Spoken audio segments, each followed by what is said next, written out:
Today is the 30th birthday of one of the most important spacecraft in human history. These images are from SOHO, the Solar and Heliospheric Observatory. SOHO observes the Sun, or rather, it doesn't observe the Sun itself, but the atmosphere of the Sun. It blocks out the Sun with this black disk. This is an image from a different telescope that I've put on top so you can see where the Sun is, but SOHO observes the atmosphere of the Sun, which we call the corona, which typically you can only see during a total solar eclipse. What you're seeing in these movies are examples of coronal mass ejections. These are eruptions of plasma from the sun's atmosphere.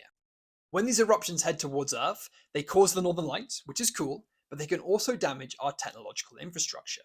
And so the reason why SOHO is so important is because it is not just a science mission, allowing us to learn more about these events, but it is also an operational mission.